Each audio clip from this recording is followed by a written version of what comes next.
Elle achetait un ticket de métro, quand le milliardaire a lu le nom de sa défunte fille sur son vieux bracelet, et il est resté sans voix. Dans la pénombre étouffante de la station de métro Châtelet-Les Halles, Élodie Laurent comptait ses dernières pièces avec des doigts calleux qui tremblèrent de fatigue. 25 ans, des yeux marrons profonds cernés par l'épuisement, des cheveux noirs attachés n'importe comment en chignon défait, son uniforme blanc du restaurant. L'espoir était maculé de sauce tomate et de graisse, collé à sa peau moite après 14 heures de boulot sans pause.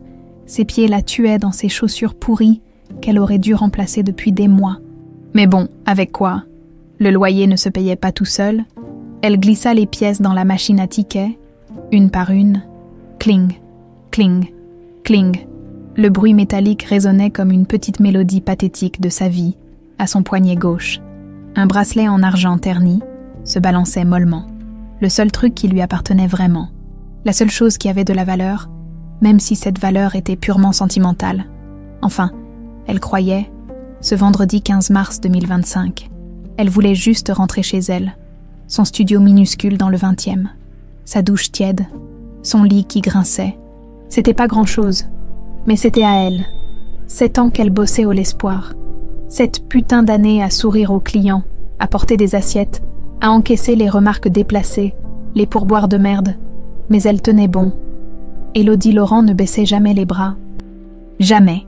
De l'autre côté du quai, dans un monde complètement différent, Gaspard Delacroix attendait son chauffeur avec cette impatience qui ne le quittait plus. 52 ans, costume italien à 10 000 balles, montre en or qui brillait sous les néons blafards du métro. Qu'est-ce qu'il foutait là? D'ailleurs, ah oui, la voiture était bloquée dans les embouteillages de merde près de l'Opéra. Son assistant avait insisté « Monsieur, le métro sera plus rapide. » Plus rapide. Comme si Gaspard Delacroix, PDG du groupe Delacroix Construction, un empire évalué à plusieurs milliards d'euros, avait l'habitude de prendre le métro avec les gens normaux. Mais bon, il était pressé. Réunion importante. Toujours une putain de réunion importante. C'était ça. Sa vie maintenant. Des réunions. Des contrats. Des chiffres. Construire. Construire. Construire.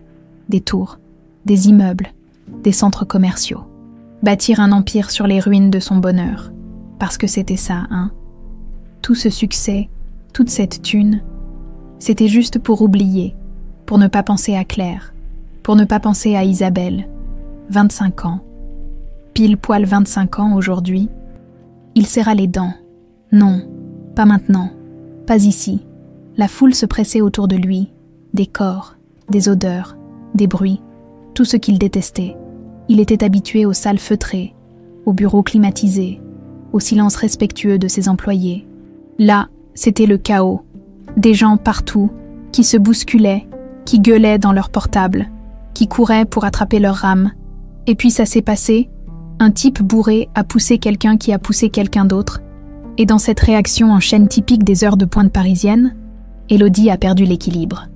Elle a trébuché en avant, ses pieds endoloris ne répondant plus. Et elle est tombée, directement dans les bras de Gaspard Delacroix. Par pur réflexe, il l'a rattrapée. Ses mains se sont refermées sur les bras de cet inconnu, la stabilisant avant qu'elle ne s'étale par terre. « Ça va ?»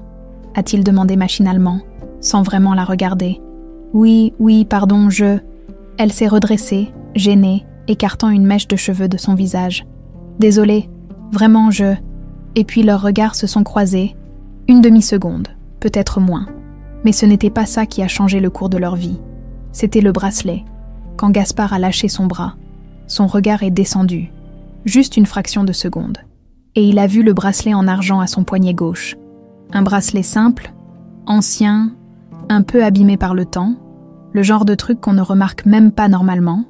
Sauf que lui, il l'a remarqué, son cœur s'est arrêté, littéralement arrêté, parce que sur ce bracelet, même sous la crasse et l'oxydation, il pouvait voir une gravure qu'il connaissait par cœur, qu'il avait fait faire lui-même il y a 25 ans chez un joaillier artisanal de la rue de la Paix, un vieux bonhomme qui est mort depuis, Isabelle Delacroix, 15-03-2000, non, c'était pas possible, pas possible. Attendez, sa voix est sortie rauque, étranglée. Il a attrapé le poignet d'Élodie avant qu'elle ne parte. Pas fort, mais assez pour la retenir. Ce bracelet, Elle a froncé les sourcils, déjà sur la défensive. Un mec en costard qui la retenait dans le métro.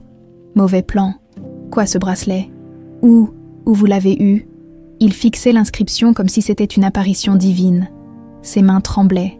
Gaspard Delacroix, l'homme qui signait des contrats de 100 millions sans sourciller, tremblait comme une feuille. Ça vous regarde pas. Elle a essayé de dégager son bras. Lâchez-moi, s'il vous plaît. Non, vous comprenez pas. Il a levé les yeux vers elle, et elle a eu un mouvement de recul, parce que dans ces yeux-là, il y avait quelque chose de terrifiant.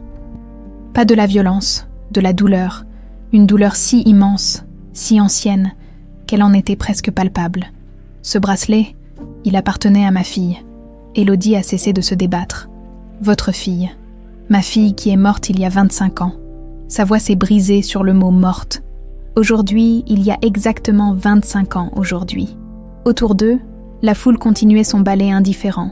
Les gens passaient, pressés, énervés, absorbés par leur vie minuscule. Personne ne remarquait ce moment suspendu, ce instant où deux univers impossibles entraient en collision. Écoutez, je sais pas ce que vous racontez, mais ce bracelet est à moi. Élodie parlait doucement maintenant, presque avec gentillesse, parce qu'elle voyait bien que ce type était pas un pervers, pas un arnaqueur. Il était juste, détruit. Je l'ai depuis toujours. Depuis que j'ai 3 ans. 3 ans. Gaspard a plissé les yeux. Vous avez quel âge? 25. Elle a hésité. Enfin, je crois. Je suis née en mars 2000, normalement. Mars 2000. Le monde a basculé. C'est pas possible, a murmuré Gaspard. C'est juste pas possible. Monsieur, faut vraiment que vous me lâchiez maintenant, ou je vais appeler quelqu'un. Non, attendez, s'il vous plaît. Il a desserré son emprise mais ne l'a pas lâché complètement. Ce bracelet, vous l'avez eu comment? Vos parents vous l'ont donné. J'ai pas de parents. Les mots sont sortis durs, tranchants. J'ai grandi dans un orphelinat à Lyon, sœur Agnès. Elle est morte maintenant. Elle m'a dit que je suis arrivée là-bas avec ce bracelet au poignet. C'est tout ce que j'ai. C'est tout ce qui me reste de avant. Gaspard a fermé les yeux. Des larmes. Putain de merde. Des larmes coulèrent sur ses joues. Gaspard Delacroix qui pleurait dans le métro Châtelet, devant une parfaite inconnue. Mon Dieu. Écoutez, je comprends que vous soyez bouleversé. Mais faites un test ADN avec moi. Il a ouvert les yeux, et dedans, il y avait quelque chose qui ressemblait à de l'espoir. Un espoir fou, désespéré, probablement stupide. S'il vous plaît, juste ça, un test ADN. Si je me trompe, je vous laisse tranquille. Je vous paie même pour le temps perdu, mais s'il vous plaît, vous êtes sérieux. Je n'ai jamais été aussi sérieux de ma vie. Élodie l'a regardé longuement. Ce type en costard hors de prix, avec sa montre qui valait probablement plus que son loyer annuel, qui la suppliait avec des yeux remplis de larmes. C'était dingue, complètement dingue. Mais quelque chose dans sa poitrine, quelque chose qu'elle ne comprenait pas, qu'elle ne voulait pas nommer, lui disait d'accepter. D'accord, a-t-elle finalement lâché? Mais si c'est des conneries, si vous me faites perdre mon temps, vous me payez, vraiment, tout ce que vous voudrez. Il a sorti une carte de sa poche intérieure. Voici mes coordonnées, Gaspard Delacroix. Appelez-moi demain matin, on organisera tout. Elle a pris la carte. Groupe Delacroix Construction, PDG, un numéro de portable direct. Élodie, a-t-elle dit, je m'appelle Élodie Laurent. Gaspard a souri à travers ses larmes, un sourire tremblant, fragile, mais réel. Enchanté, Élodie. La rame est arrivée dans un souffle d'air chaud et un crissement métallique. Les portes se sont ouvertes. Élodie est montée sans se retourner, le cœur battant, la carte froissée dans sa main. Gaspard est resté sur le quai, immobile, regardant le métro disparaître dans le tunnel noir. 15 mars 2025, 25 ans jour pour jour. Le destin venait de frapper à la porte. Élodie n'a pas dormi cette nuit-là, allongée sur son matelas qui grinçait à chaque mouvement. Elle fixait le plafond fissuré de son studio en tournant le bracelet autour de son poignet. Isabelle Delacroix, 15-03-2000. Elle avait regardé cette inscription des milliers de fois dans sa vie. S'était inventée 100 histoires différentes sur son origine. Peut-être que ses parents étaient morts dans un accident. Peut-être qu'ils étaient trop pauvres pour la garder. Peut-être qu'ils ne voulaient juste pas d'elle. Mais jamais, jamais, Elle n'avait imaginé qu'un milliardaire en costard italien allait la regarder comme si elle était un fantôme revenu d'entre les morts. Elle a allumé son téléphone pourri, celui qui mettait 3 plombes à charger une page web, et a tapé « Gaspard Delacroix » dans Google. Les résultats ont explosé sur son écran. Des centaines d'articles, des photos de galas, d'inauguration, de couvertures de magazines économiques, l'Empire Delacroix, 3 milliards d'euros de chiffre d'affaires. Gaspard Delacroix, le roi de la construction française, portrait d'un titan, de la tragédie au succès. Elle a cliqué sur ce dernier lien. L'article datait de 2018, publié dans Le Monde. Et là, elle a lu. Peu de gens savent que derrière la réussite fulgurante de Gaspard Delacroix se cache un drame familial qui l'a brisé. En mars 2000, sa femme Claire Delacroix, biologiste réputée, a été assassinée lors d'un cambriolage qui a mal tourné. Leur fille unique, Isabelle, âgée de 6 mois, a disparu cette même nuit, malgré des années de recherche acharnées et des millions investis dans l'investigation privée. L'enfant n'a jamais été retrouvée. Présumée morte, elle reste à ce jour portée disparue. Le téléphone a glissé de ses mains tremblantes. Non, c'était pas possible. C'était juste pas possible. De l'autre côté de Paris, dans sa villa immense du 16e arrondissement, Gaspard ne dormait pas non plus. Il était assis dans le bureau qu'il n'utilisait presque jamais à la maison. Celui qui donnait sur le jardin où Claire cultivait ses orchidées.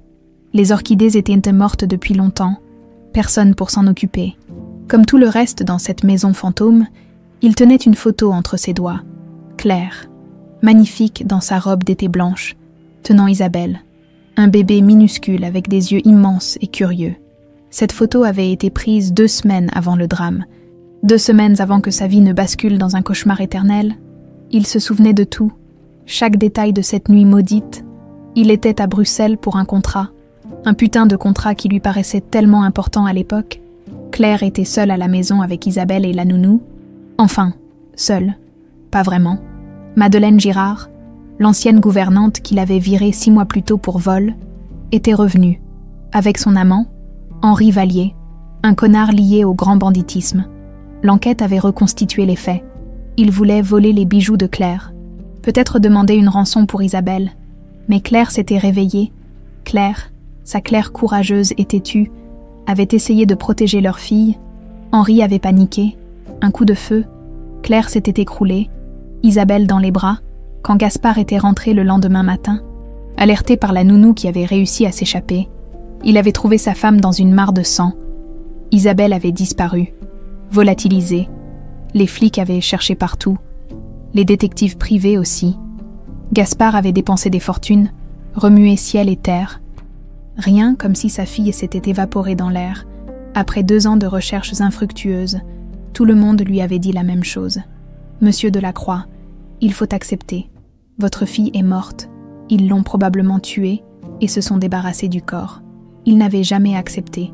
Jamais. Mais il avait arrêté de chercher activement, parce que ça le détruisait, parce qu'il ne pouvait plus fonctionner. Alors il avait canalisé sa douleur autrement, en construisant, en bâtissant un empire, en se noyant dans le travail jusqu'à ne plus rien sentir. 25 ans à fuir, 25 ans à survivre plutôt que vivre. Et maintenant, cette fille, cette Élodie Laurent, avec les yeux de Claire et le bracelet d'Isabelle, 25 ans, retrouvée dans un orphelinat à 3 ans, en 2003, soit 2 ans et demi après la disparition. Les dates collaient parfaitement, trop parfaitement pour être un hasard. Il a appelé son avocat à 2 heures du matin. « Maître Arnaud, j'ai besoin du meilleur laboratoire d'analyse ADN de France, celui qui bosse pour la police judiciaire. Je veux des résultats en 72 heures maximum. Je me fous du prix. » Le lendemain matin, Élodie a appelé le numéro sur la carte. Ses mains tremblaient tellement qu'elle a failli laisser tomber le téléphone 3 fois. Mademoiselle Laurent. La voix de Gaspard, normalement autoritaire et froide en affaires, était douce, presque fragile. « Ouais, j'ai réfléchi. Je veux bien faire ce test. Merci mon Dieu, merci. » Il a respiré un grand coup. « Je peux envoyer une voiture vous chercher. Nous irons ensemble au laboratoire. » Non, elle ne voulait pas de sa charité. Pas de ses cadeaux. Je vous retrouve là-bas. Envoyez-moi juste l'adresse. Le prélèvement a pris 15 minutes. Un coton-tige dans la bouche, quelques formulaires à signer, simple, clinique, presque décevant pour quelque chose qui allait peut-être changer toute sa vie. Dans la salle d'attente aseptisée, ils ne se sont presque pas parlé. Qu'est-ce qu'on dit dans ces moments-là? Gaspard a juste murmuré « 72 heures. Ils ont promis les résultats dans 72 heures. » Élodie a hoché la tête. 72 heures. 3 jours pour savoir si elle était Élodie Laurent, l'orpheline qui servait des cafés, ou Isabelle Delacroix, l'héritière d'un empire. Les 3 jours suivants ont été un enfer. Élodie a essayé de bosser normalement au l'espoir, mais elle renversait les commandes, oubliait les tables, répondait à côté aux clients. Son chef, Monsieur Bertrand, un type ronchon mais pas méchant, l'a prise à part. « Ça va, petite. T'as l'air ailleurs. Ça va, juste fatiguée. » Fatiguée. Ouais, c'était le mot. Fatiguée de se demander si toute sa vie était un mensonge. Fatiguée d'imaginer une mère qu'elle n'avait jamais connue. Fatiguée d'espérer quelque chose qu'elle ne comprenait même pas. Le soir, dans son studio, elle a ressorti la seule photo qu'elle avait de son enfance. Elle a 5 ans, devant l'orphelinat Sainte-Marie de Lyon, avec sœur Agnès, la vieille religieuse souriait gentiment, une main protectrice sur l'épaule de la petite Élodie. Sœur Agnès lui avait tout appris, lire, écrire, se battre dans la vie. Elle était morte quand Élodie avait 15 ans. Cancer, avant de mourir, elle lui avait dit « Ma petite, je ne sais pas d'où tu viens, mais je sais que tu es destinée à de grandes choses. Tu as une force en toi, une force qui vient de quelqu'un qui t'a aimé très fort. » À l'époque, Élodie avait cru que c'était juste les délires d'une mourante. Maintenant, Gaspard, lui, ne dormait plus du tout. Il tournait en rond dans sa villa comme un lion en cage. Ses assistants le suppliaient de venir au bureau, de signer les contrats urgents, de participer aux réunions cruciales. Il les envoyait chier. Pour la première fois en 25 ans, Gaspard Delacroix se foutait complètement de son empire. Il a ressorti toutes les photos de Claire et d'Isabelle bébé qu'il avait rangées depuis des années. Il les a étalées sur la table du salon. Claire qui riait, Claire qui tenait Isabelle, Isabelle qui dormait, Isabelle qui le regardait avec ses grands yeux confiants. Et puis il a regardé des photos d'Élodie qu'il avait trouvées sur les réseaux sociaux. Elle n'en avait pas beaucoup. Elle n'était clairement pas du genre à se la péter sur Instagram. Mais il y en avait quelques-unes. Élodie au boulot, Élodie avec des collègues, Élodie qui souriait, fatiguée mais déterminée. Les yeux, ces putains d'yeux, c'étaient ceux de Claire. Exactement les mêmes.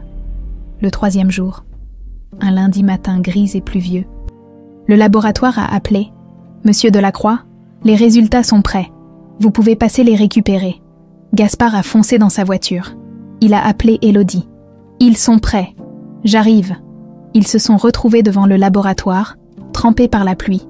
Élodie portait son uniforme du L'Espoir. Elle avait quitté le boulot en plein service. Gaspard avait juste un pull et un jean, même pas rasé. Le PDG milliardaire ressemblait à un clochard. Le docteur Lemoine, un type sérieux en blouse blanche, leur a tendu l'enveloppe. Voilà, les résultats sont clairs et incontestables. Gaspard a pris l'enveloppe. Ses mains tremblaient tellement qu'il a déchiré le papier en l'ouvrant. Il a sorti la feuille. Ses yeux ont parcouru les lignes techniques, les chiffres, les analyses complexes. Et puis il a vu le résultat final. Test de paternité. Probabilité de lien parental. 99,9%. Le monde s'est arrêté de tourner.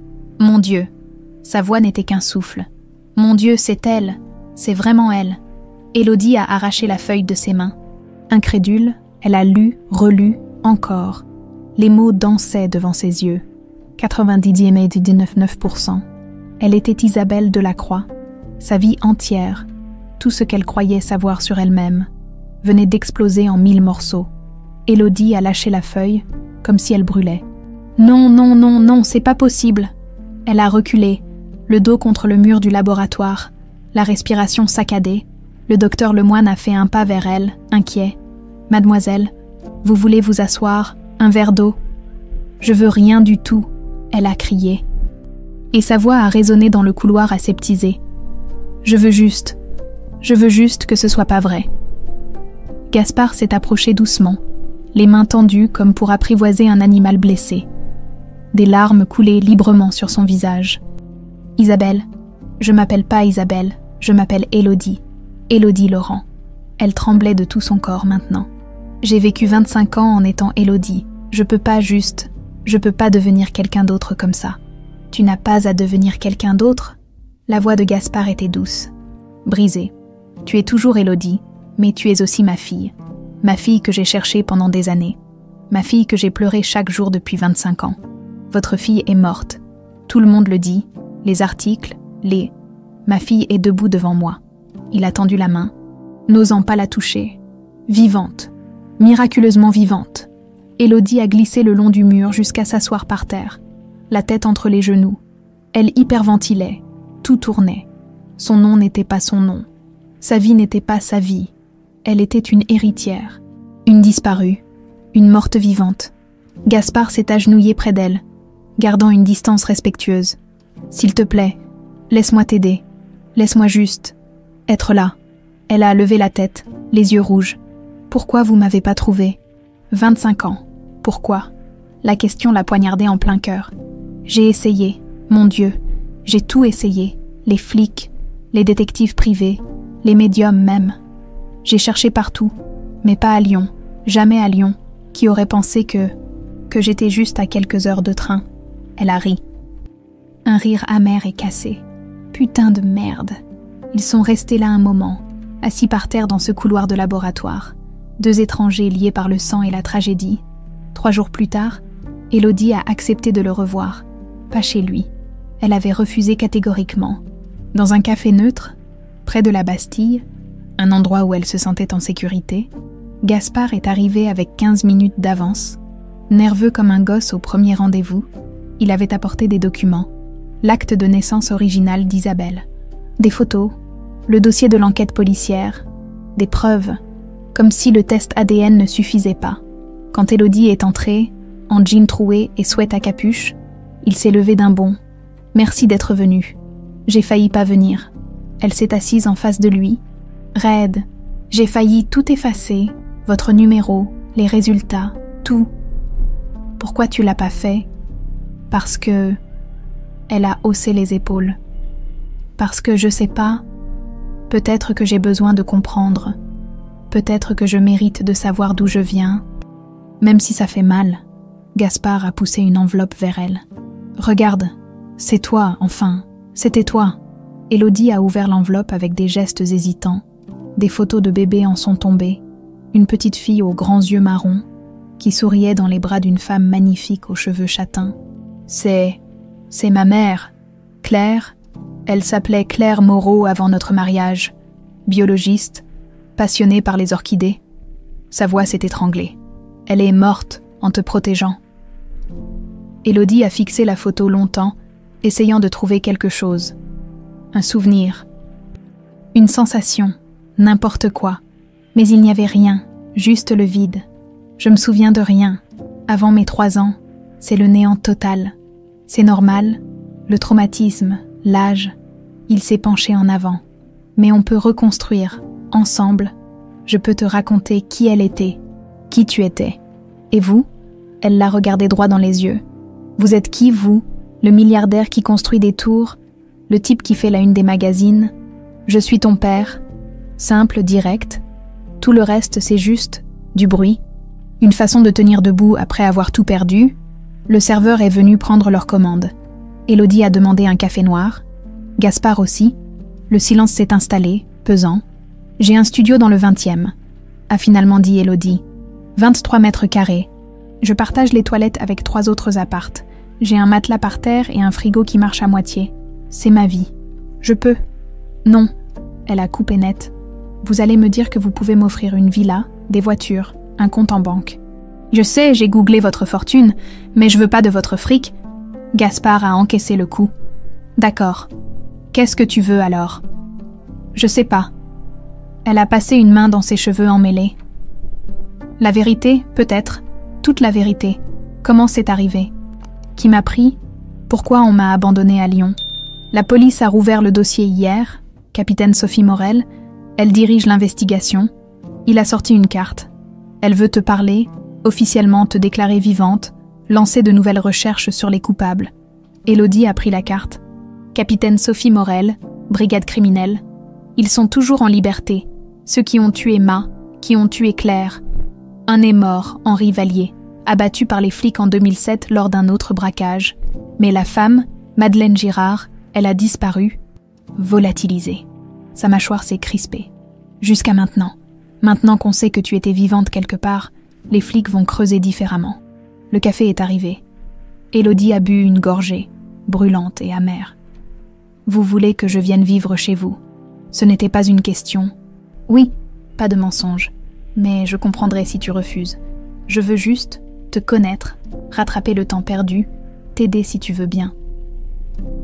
Je suis pas votre projet de rédemption.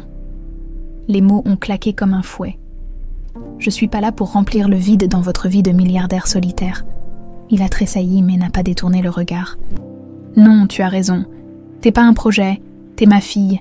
Et pendant 25 ans, on m'a volé la chance d'être ton père. Alors oui, je suis égoïste. Je veux cette chance maintenant. Élodie a senti quelque chose se fissurer dans sa poitrine. Et moi, je fais quoi avec ça? Avec vous? Avec ce nom que je connais même pas, Delacroix. Je laisse tomber Élodie Laurent comme ça. Garde-le. Gaspard a posé sa main sur la table, paume ouverte, pas pour la toucher. Juste, là, garde ton nom, ta vie. Ton boulot, si tu veux, devient Élodie Laurent Delacroix. Ou Isabelle Élodie. Ou juste Élodie tout court. Je m'en fous. Tant que tu me laisses faire partie de ta vie. Elle a regardé cette main. Une main puissante, avec des cicatrices, des veines saillantes. La main d'un homme qui avait construit un empire avec ses ongles. La main de son père. Lentement, très lentement, elle a posé la sienne dessus. Un dîner par semaine, a-t-elle dit. Vous me racontez des trucs sur elle, sur Claire, sur qui j'étais. Mais chez moi ou dans un resto.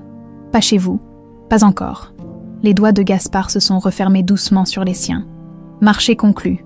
Et vous me faites pas de cadeaux, pas de fric, pas de voiture, rien. J'ai mon salaire, j'ai ma dignité. D'accord. Il souriait maintenant, à travers les larmes. Mais je paie le resto. Évidemment que vous payez le resto. Vous êtes milliardaire. Elle a esquissé un demi-sourire. Le premier vrai sourire entre eux. Une semaine plus tard, Élodie a rencontré la capitaine Morel dans les bureaux de la brigade criminelle, quai des Orfèvres. Une femme d'une 40aine d'années, cheveux courts, regard perçant mais pas hostile. « Mademoiselle Laurent, puis-je vous appeler Élodie ? » ?»« Oui, s'il vous plaît, c'est mon nom. »« Très bien, Élodie. » Sophie Morel a ouvert un dossier épais. « J'ai besoin que vous me racontiez tout ce dont vous vous souvenez, même les détails qui vous semblent insignifiants. Je me souviens de rien avant mes 3 ans, rien du tout. C'est déjà une info. Vous êtes arrivée à l'orphelinat Sainte-Marie en mars 2003. Selon les registres que nous avons retrouvés, fiévreuse, déshydratée, mais pas maltraitée, quelqu'un a pris soin de vous pendant ces 2 ans et demi. Madeleine Girard. Le nom sonnait comme du poison dans sa bouche. C'est ce qu'on pense. Elle a disparu en mars 2000, juste après le meurtre. Si elle vous a gardé... Morel a marqué une pause. Ça change tout. Pourquoi garder un bébé kidnappé pendant tout ce temps? Peut-être qu'elle pouvait pas me tuer. Élodie a serré les poings. Ou peut-être qu'elle attendait de demander une rançon et que ça a foiré. On va la retrouver. Je vous le promets. Le regard de Morel était acier. Et quand on la retrouvera, vous aurez des réponses. Gaspard, assis à côté d'Élodie, a demandé « Combien de temps ?»« Ça dépend. Elle a peut-être changé d'identité, quitté le pays. Mais maintenant qu'on sait chercher une femme avec un enfant en 2003, Morel a refermé le dossier. On va remuer toute la France s'il le faut. » En sortant du commissariat, Élodie a regardé Paris s'étendre devant elle. Cette ville qu'elle connaissait, où elle avait trimé pendant 7 ans. Mais maintenant, tout semblait différent. Les immeubles, les rues, les gens, comme si elle les voyait pour la première fois. « Ça va aller ?» a demandé Gaspard. « Je sais pas. » Elle a sorti une cigarette, l'a allumée. « Demandez-moi dans 10 ans. » Il a ri doucement. « Dans 10 ans, on sera au dîner numéro 520. Vous comptez ? Chaque seconde avec toi ? » Je la compte. Élodie a soufflé la fumée, cachant les larmes qui montaient. « Arrêtez d'être gentille. Ça me fait chier. Désolée, habitude de père. » Et là, dans cette phrase simple, quelque chose s'est débloqué. Élodie s'est tournée vers lui. « Ok, un essai. On fait un essai de cette relation père-fille de merde. Mais je promets rien. » Gaspard a souri. Vraiment souri. C'est tout ce que je demande. Le premier dîner a eu lieu dans une petite brasserie du Marais, loin des restaurants étoilés que Gaspard fréquentait habituellement. Élodie avait choisi l'endroit exprès. Des nappes à carreaux rouges, des serveurs un peu bourrus, une carte simple, pas de chichi, pas de mondanité. Elle aimait quoi ? A demandé Élodie en triturant sa serviette. Claire, elle aimait quoi dans la vie ? Gaspard a souri. Ce sourire douloureux de ceux qui parlent des morts aimés. Les orchidées. Elle était obsédée par les orchidées. Elle pouvait passer des heures dans sa serre à les étudier, à les photographier. Elle disait qu'elles étaient comme des puzzles vivants, complexes, fragiles, mais incroyablement résistantes. Une scientifique, alors ? Oui, biologiste spécialisée en botanique. Elle bossait à l'Institut de recherche pour le développement, mais elle n'était pas que ça. Il a bu une gorgée de vin, les yeux perdus dans les souvenirs. Elle riait trop fort au cinéma, genre, tout le monde se retournait. Ça me faisait honte au début. Et puis j'ai appris à adorer ça, ce rire qui remplissait la salle. Élodie écoutait, fascinée malgré elle. Cette femme sur les photos prenait vie sous les mots de Gaspard. Elle chantait faux sous la douche, terriblement faux. Elle massacrait Édith Piaf tous les matins, et elle portait toujours des chaussettes dépareillées parce qu'elle trouvait ça ridicule d'assortir ses chaussettes. Il a ri doucement. Elle disait « Qui regarde mes pieds de toute façon ?» Elle avait l'air cool. Le mot semblait dérisoire, mais Élodie ne trouvait rien d'autre. Elle était extraordinaire. Gaspard a sorti son téléphone, a cherché dans ses photos. Regarde, c'est elle 2 semaines avant ta naissance, sur l'écran. Une femme enceinte jusqu'aux yeux souriait dans un jardin éclatant de fleurs.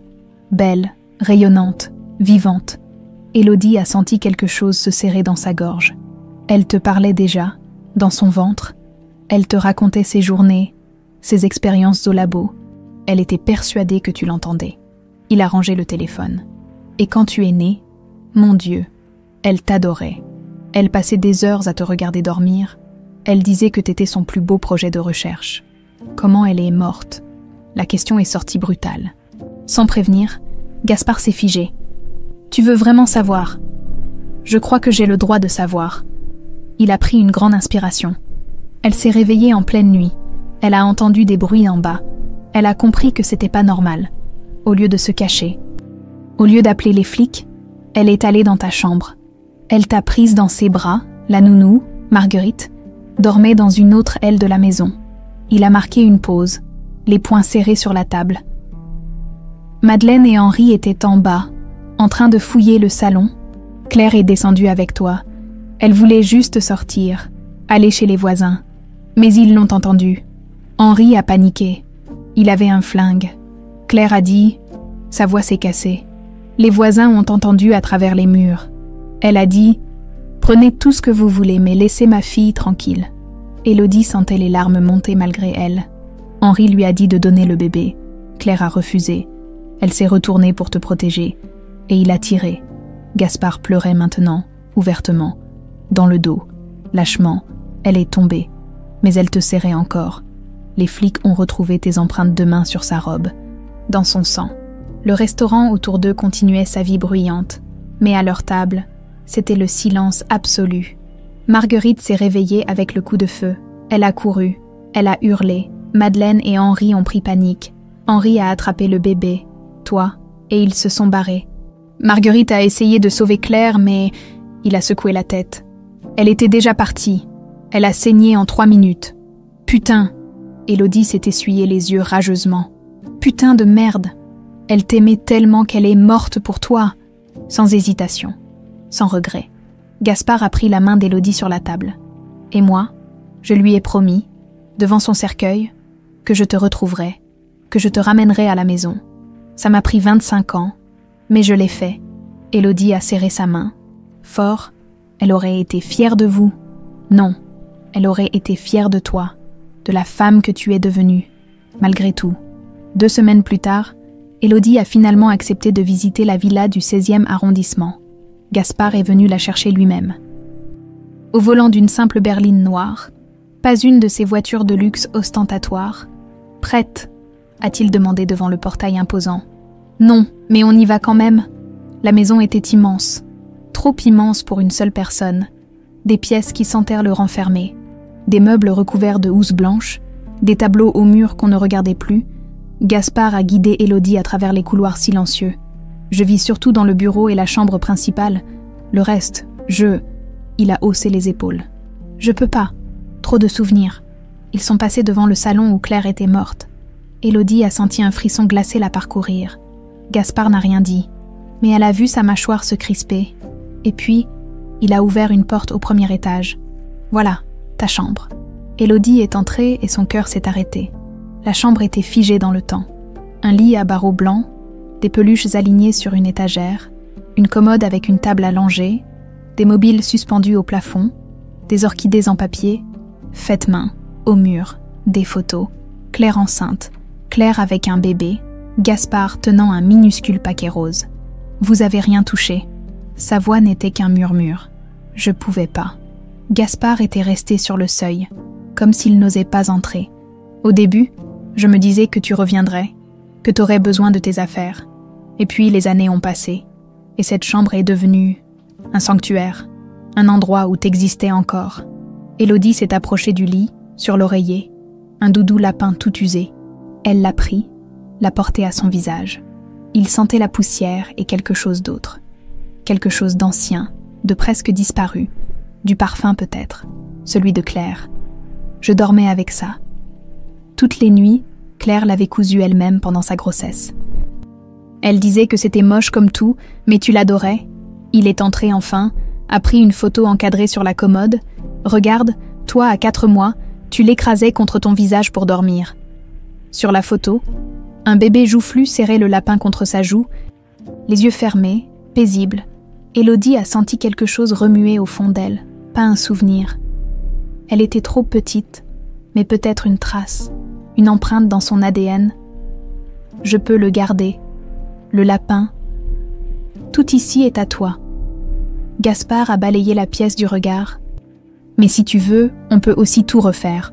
Transformer ça en chambre d'adulte, ou en bibliothèque, ou n'importe quoi d'autre. C'est ta maison. Non. Élodie a serré le lapin contre elle. Laissez comme c'est. Pour l'instant, j'ai besoin de voir ça. De comprendre qui j'étais. Ils sont redescendus dans le bureau de Gaspard.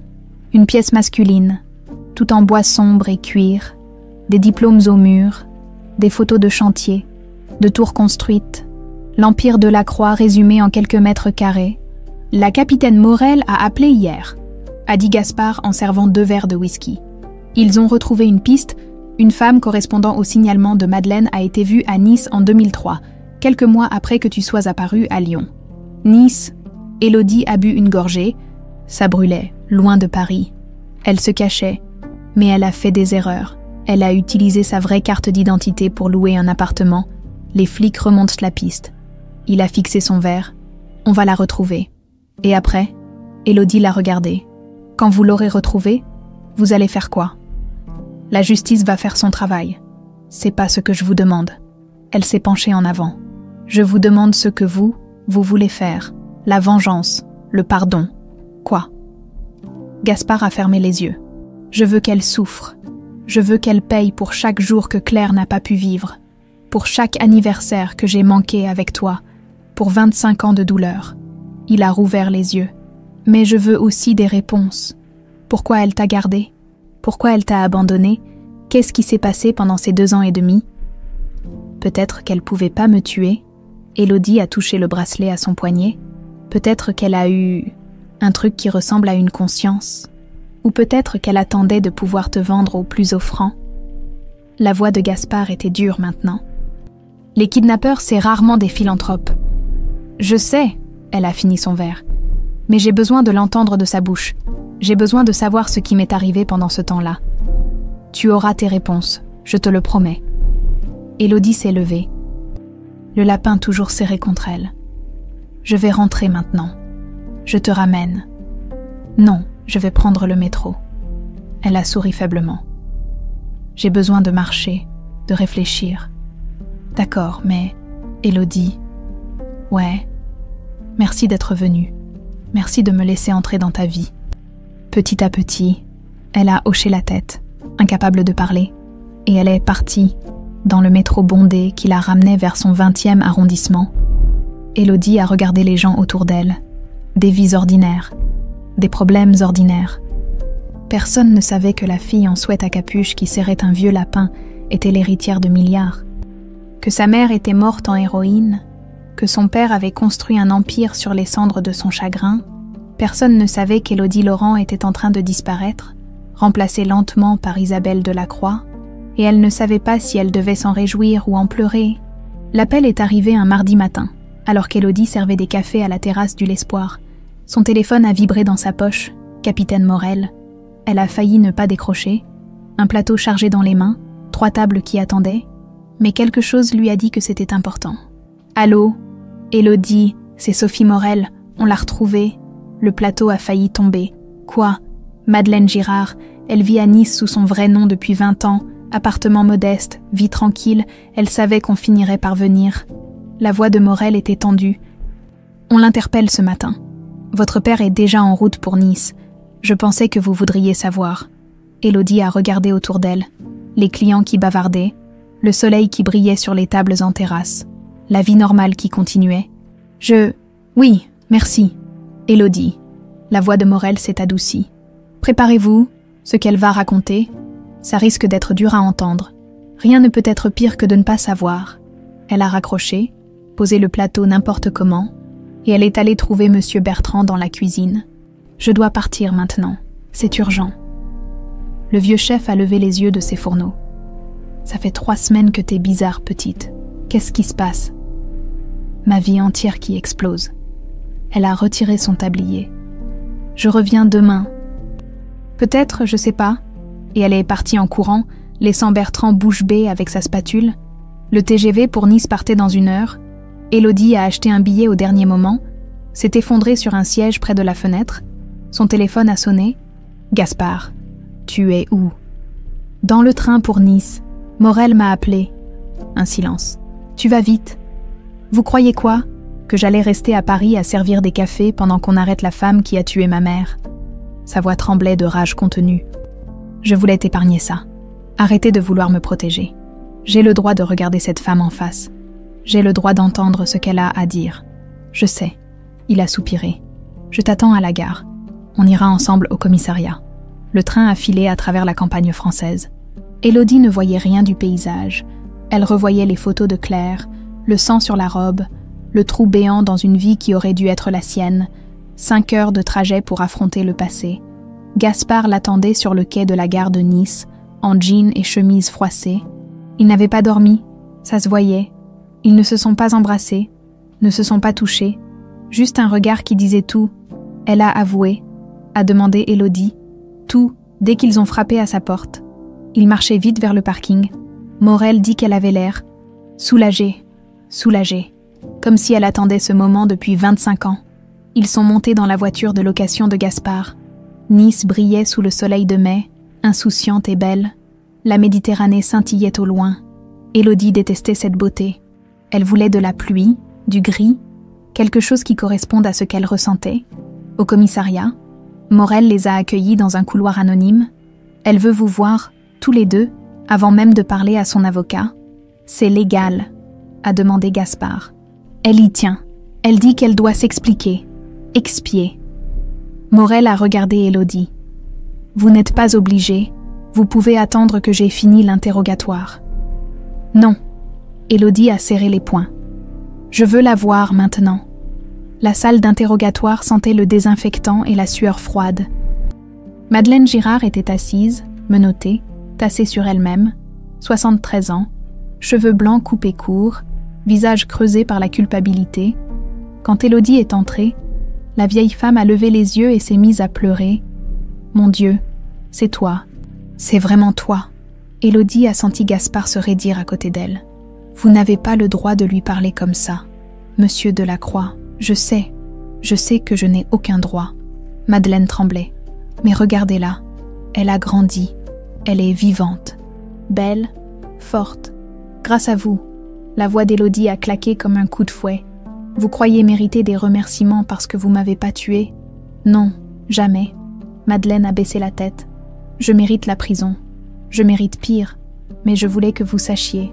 Que vous compreniez. » Comprendre quoi ? Gaspard s'est penché en avant, menaçant. « Que vous avez assassiné ma femme. » que vous avez détruit ma famille par pure vengeance.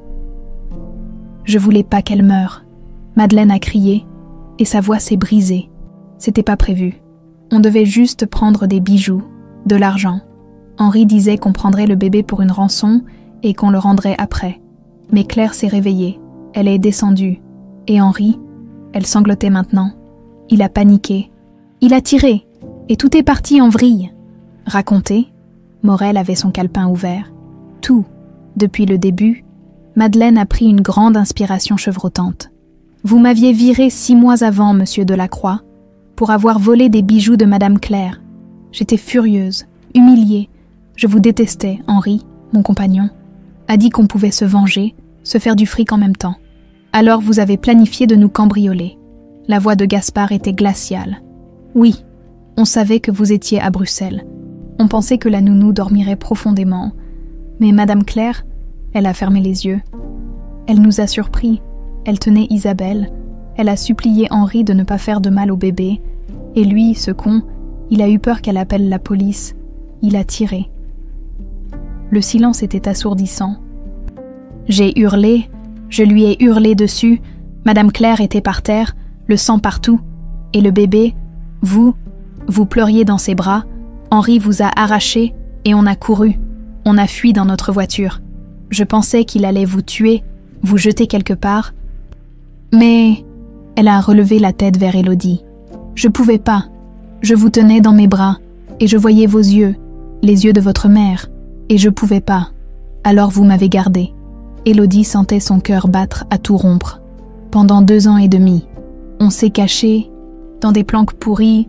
Henri voulait demander une rançon, mais je refusais. Je disais que c'était trop dangereux, que les flics nous choperaient. La vérité, elle a souri tristement. La vérité, c'est que je vous aimais déjà.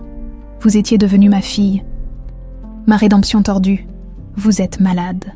Gaspard tremblait de rage. Je sais, mais je vous ai nourri, changé, bercé. Je vous chantais des chansons. Je vous appelais Isabelle, parce que je pouvais pas vous enlever ça aussi. Henri est parti au bout d'1 an. Il en avait marre de se cacher, marre de jouer au papa. Il a repris sa vie de criminel. Moi, je suis restée avec vous. Pourquoi m'abandonner à Lyon? Élodie avait les ongles enfoncés dans ses paumes. Pourquoi pas avant? Pourquoi pas me ramener? Parce que j'étais lâche. Des larmes coulaient sur le visage fripé de Madeleine. Si je vous ramenais, j'allais en prison. Et je voulais croire que je pouvais vous garder, qu'on pourrait être heureuse. Mais vous grandissiez. Vous alliez bientôt parler, poser des questions. Et puis vous êtes tombé malade. Une fièvre terrible. J'ai eu peur que vous mouriez. Alors j'ai pris le train pour Lyon. Je vous ai emmené à l'orphelinat. Et je vous ai laissé avec le bracelet, pour que vous sachiez qui vous étiez. Un jour. Quelle bonté! Le sarcasme d'Élodie était cinglant. Vous m'avez volé mes parents, ma vie, mais vous avez laissé un bracelet, génial. Je mérite votre haine, celle de monsieur Delacroix, de tout le monde. Madeleine a regardé ses mains menottées. J'ai vécu 20 ans à Nice, seule, travaillant comme femme de ménage, chaque jour. Je pensais à vous, je me demandais si vous alliez bien, si vous étiez heureuse. Je suivais les recherches dans les journaux, et quand elles se sont arrêtées, elle a pleuré plus fort.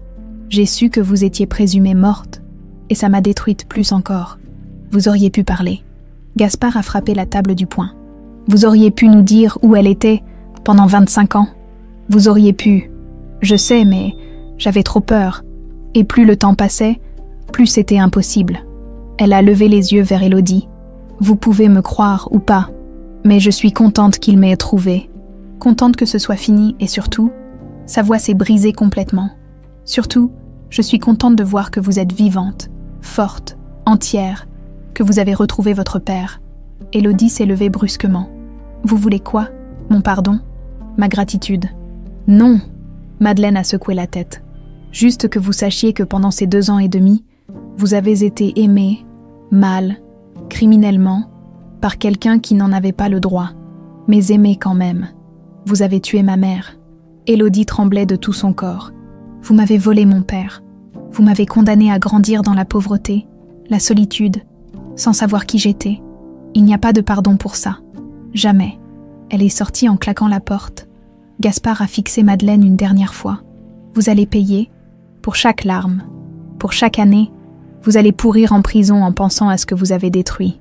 Je sais, monsieur Delacroix. Madeleine a fermé les yeux. Mais merci. Merci de l'avoir retrouvé. Merci d'être le père que je ne pouvais pas être. Gaspard est parti sans répondre. Dans le couloir, Élodie était contre le mur, secouée de sanglots silencieux. Il l'a prise dans ses bras sans demander permission, et pour la première fois, elle s'est laissée faire, s'est accrochée à lui comme une enfant. « Je te tiens », a murmuré Gaspard. « Je te tiens maintenant. Plus personne ne te fera de mal. » Et dans ce commissariat de Nice, sous le soleil aveuglant de la Côte d'Azur, Élodie Laurent a pleuré toutes les larmes qu'Isabelle Delacroix avait retenues pendant 25 ans. Les semaines qui ont suivi Nice ont été un chaos. Les médias ont déterré l'histoire. L'héritière Delacroix retrouvée vivante après 25 ans. Des journalistes campaient devant le L'Espoir, devant l'immeuble d'Élodie, devant la villa de Gaspard. Des photographes la traquèrent dans le métro. Des inconnus l'arrêtèrent dans la rue pour des selfies, comme si elle était une célébrité. Élodie, c'est vrai que vous étiez SDF. Isabelle, vous allez hériter de combien? Comment ça fait de découvrir qu'on est milliardaire du jour au lendemain? Elle détestait ça. Chaque putain de seconde. Un matin, elle est arrivée au restaurant et a trouvé une meute de journalistes qui bloquaient à l'entrée. Monsieur Bertrand, excédé, les repoussait avec un balai. Foutez le camp. C'est un restaurant ici, pas un cirque. Élodie a voulu faire demi-tour, mais Bertrand l'a vue. Élodie, viens, rentre par derrière, dans la cuisine. Il l'a regardée longuement. Alors c'est vrai, tout ce qu'il raconte. Ouais, elle a enfilé son tablier avec des gestes mécaniques. C'est vrai. Putain, il a sifflé entre ses dents. La fille que je payais au lance-pierre depuis 7 ans est une héritière. J'aurais dû te traiter mieux. Arrêtez vos conneries. Mais elle a souri malgré elle. Je suis toujours la même. Non. Bertrand a secoué la tête. T'es plus la même. Regarde-toi. T'es ailleurs. T'as la tête dans les nuages depuis des semaines. C'était vrai. Elle brûlait les commandes, cassait des assiettes, oubliait les tables. Les clients réguliers la regardaient différemment maintenant. Certains avec pitié, d'autres avec envie. Plus personne ne la traitait normalement. Julie, sa collègue depuis 5 ans, l'a coincée pendant la pause. Alors quoi? Tu vas nous laisser tomber, partir dans ta villa avec piscine et nous oublier. C'est pas ma villa, c'est celle de Gaspard. Gaspard. Julie a ricané. Tu l'appelles par son prénom maintenant. Plus ce type, plus le milliardaire. Élodie a réalisé qu'elle avait raison. Quelque chose avait changé, imperceptiblement. C'est mon père, Julie. Ouais, ben ton père pourrait me payer mes dettes si ça lui chante. Julie était amère maintenant. Nous, on galère toujours. Mais toi, t'as gagné au loto génétique. Va te faire foutre. Élodie a jeté son tablier. Tu crois que c'est facile. Tu crois que je danse de joie. Je crois que t'as plus rien à foutre ici. Le silence s'est installé, pesant. Élodie a regardé la cuisine graisseuse, les murs jaunis, l'évier débordant de vaisselle sale. 7 ans de sa vie dans cet endroit. 7 ans à suer, à sourire, à tenir bon. Et maintenant, c'était comme si tout ça ne comptait plus. T'as peut-être raison, a-t-elle murmuré. Peut-être que j'ai plus ma place ici. Elle est partie sans se retourner, dans le métro qui la ramenait chez elle. Élodie a fixé son reflet dans la vitre. Qui était cette fille? Élodie Laurent, la garçonnette qui se battait pour payer son loyer?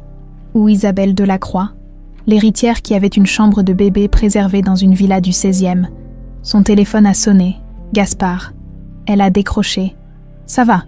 Non, pas de mensonge entre eux. Je viens de me faire virer par ma meilleure amie. Enfin, celle que je croyais être ma meilleure amie. Viens à la maison. On parlera. C'est pas ma maison. Si, ça l'a toujours été. Sa voix était douce, même quand tu n'y étais pas. Élodie a fermé les yeux. Ok, j'arrive. Gaspard l'attendait avec du thé et des croissants frais. Pas de discours, pas de questions. Juste sa présence solide, rassurante. Ils se sont installés dans le bureau, celui avec vue sur le jardin mort. Je sais plus qui je suis, a lâché Élodie en triturant sa tasse. Élodie Laurent est en train de disparaître, mais Isabelle Delacroix, je la connais pas. Je sais pas comment être elle. Tu n'as pas à choisir. Gaspard s'est penché en avant. Tu peux être les deux ou aucune, ou créer quelqu'un de complètement nouveau. Comment vous faites, vous, Après avoir tout perdu, comment vous êtes devenu ça. Elle a désigné la maison, l'empire invisible autour d'eux, en me noyant dans le travail, en construisant des tours pour ne pas penser au vide. Il a souri tristement. C'est pas une méthode que je recommande. Ça marche pour survivre, pas pour vivre. Et maintenant, vous vivez maintenant. Depuis que je t'ai retrouvé. Il a hoché la tête. Oui, pour la première fois en 25 ans, je vis. Élodie a senti les larmes monter. J'ai peur. J'ai peur de devenir quelqu'un que je reconnaîtrai pas. J'ai peur que mes amis me détestent. J'ai peur de perdre ce qui fait que je suis moi. Alors décide. Gaspard a posé sa tasse. Décide qui tu veux être, pas qui tu crois devoir être. Pas qui les gens attendent que tu sois, mais qui tu veux être. Et si je sais pas, alors on cherche ensemble. Il a souri. J'ai un bon avocat. On peut changer ton nom légalement. Garder Laurent, ajouter de la croix, ou inventer quelque chose de totalement nouveau. C'est toi qui décides. Élodie a regardé par la fenêtre, le jardin abandonné, les orchidées mortes depuis longtemps. Je veux garder les deux, Laurent et Delacroix, parce que je suis les deux, Élodie qui a survécu, et Isabelle qui est revenue. Alors ce sera Élodie Laurent Delacroix. Gaspard a souri vraiment, ou Isabelle Élodie, comme tu préfères. Isabelle Élodie, elle a goûté le nom sur sa langue. Isabelle Élodie Delacroix, ça sonne bien, ça sonne parfait. Le lendemain, Élodie est retournée à son studio du 20e. L'endroit lui semblait encore plus petit maintenant, plus étriqué. Les murs jaunis, le matelas par terre, le frigo qui ronronnait bruyamment. Sa vie d'avant, concentrée en 23 mètres carrés, elle a commencé à faire des cartons, pas tout. Elle n'était pas prête à tout abandonner, mais des affaires, des souvenirs, des morceaux d'Élodie Laurent qu'elle voulait garder précieusement. Son téléphone a sonné, un numéro inconnu.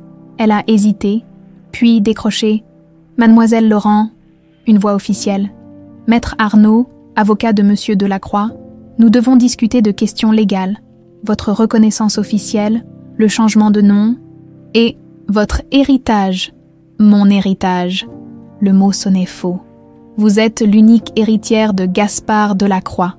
Il souhaite établir un trust fund à votre nom. 50 millions d'euros pour commencer, disponibles immédiatement. Le reste suivra selon... Stop! Élodie a coupé. Je veux pas de son argent. Un silence étonné. Pardon. Vous m'avez bien entendu, je veux pas de trust fund, pas de millions. C'est son argent, pas le mien. Mademoiselle, juridiquement, vous êtes son unique descendante, que vous le vouliez ou non. Alors je le veux pas maintenant. Plus tard, beaucoup plus tard. Là, je veux juste exister sans qu'on me colle des millions sur le dos. Elle a raccroché et a immédiatement appelé Gaspard. Pourquoi vous faites ça? Faire quoi? Il savait très bien. Me balancer 50 millions comme si c'était rien. Parce que c'est à toi. Parce que tu mérites. J'ai rien fait pour mériter ça. Je suis juste née, c'est tout. Elle criait maintenant. Je veux pas être aimée parce que je suis riche. Je veux pas être ta fille. Parce que je peux hériter de ton empire. Je veux juste... Quoi? Sa voix était douce. Qu'est-ce que tu veux? Que vous m'aimiez pour qui je suis, pas pour qui j'aurais dû être. Le silence. Puis, Isabelle Élodie, je t'aime parce que tu es courageuse. Parce que tu refuses mes millions. Parce que tu te bats pour rester toi-même.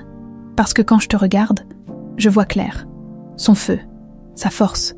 Mais je vois aussi quelqu'un de complètement unique. Quelqu'un qui a survécu à l'impossible et qui refuse de se laisser acheter. Il a pris une grande inspiration. L'argent, je m'en fous.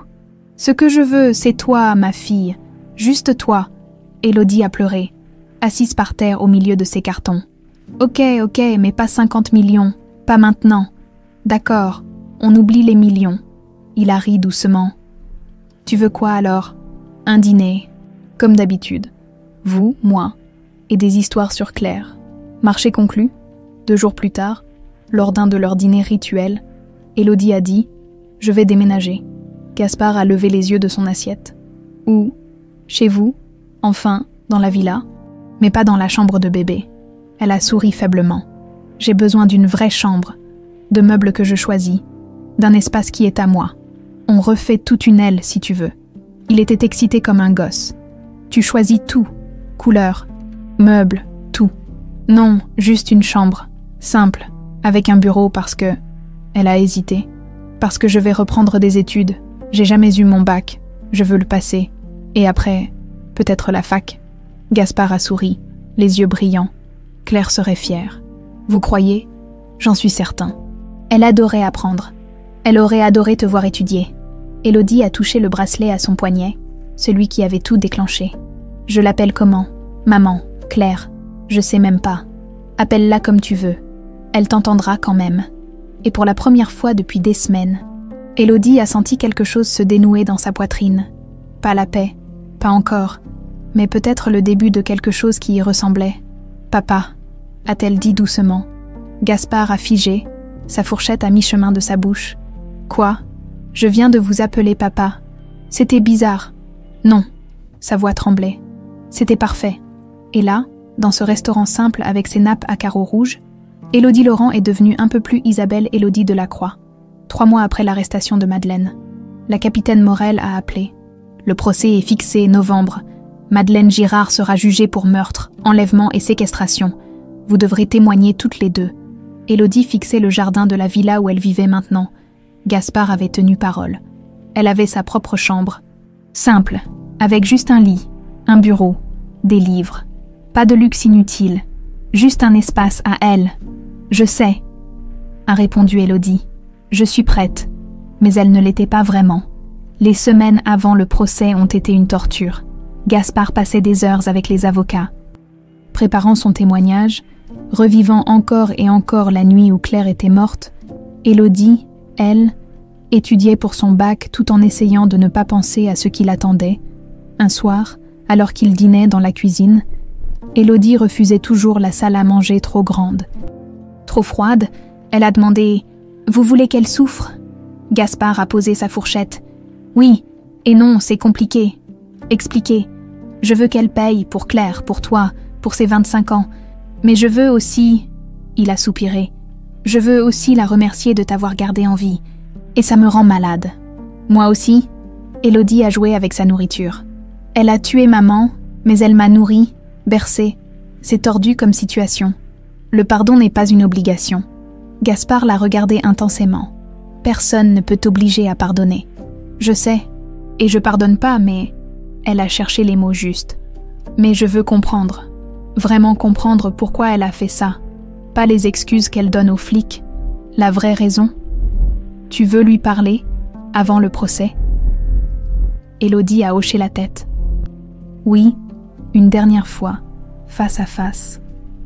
La prison de Grasse, où Madeleine attendait son procès, sentait l'eau de Javel et le désespoir. Élodie a suivi le gardien à travers des couloirs interminables, Gaspard marchant silencieusement derrière elle. Ils avaient obtenu une autorisation spéciale pour cette visite. Madeleine était dans un parloir isolé, assise à une table en métal. Elle avait encore maigri. Ses yeux se sont illuminés en voyant Élodie, puis assombris en voyant Gaspard. « Vous êtes venu ?» Sa voix était fragile. « On a des questions. » Élodie s'est assise en face d'elle. Gaspard est resté debout, bras croisés, menaçant. « Des vraies questions, et je veux des vraies réponses. Je te dirai tout. Pourquoi vous m'avez vraiment gardée? Et faites pas semblant que c'était de l'amour. L'amour, ça kidnappe pas des bébés. » Madeleine a fermé les yeux. Au début, c'était de la panique. Henri voulait te tuer. Il disait que t'étais un témoin, que tu compliquerais tout. Mais t'avais 6 mois, 6 putains de mois. Je pouvais pas le laisser faire. Donc vous m'avez gardé par, quoi, culpabilité? Oui. Et parce que... Elle a ouvert les yeux, et dedans, il y avait une douleur ancienne. J'avais perdu un bébé, 5 ans avant. Une fille, mortinée à 8 mois de grossesse. Je l'avais appelée Isabelle. Le silence est tombé comme une pierre.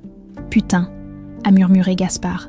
Quand j'ai vu ton nom gravé sur le bracelet, Isabelle, c'était comme si on me donnait une seconde chance. Madeleine pleurait maintenant. Je sais, c'est malade. Je sais que tu n'étais pas ma fille, que je t'avais volée, mais dans ma tête dérangée, j'ai commencé à croire que tu l'étais. Élodie sentait la nausée monter. Vous avez tué ma mère pour remplacer votre bébé mort. Non, je voulais pas qu'elle meure. C'était Henri, c'était. Mais vous l'avez pas empêché non plus. Gaspard a frappé la table. Vous auriez pu crier, vous interposer. Tout est allé trop vite. Une seconde, elle était là, vivante. La suivante, elle était par terre. Et le sang, Madeleine tremblait. Le sang partout. Et toi qui pleurais, j'ai pris le bébé et j'ai couru. J'ai juste couru. Pendant 2 ans et demi, vous m'avez appelé comment?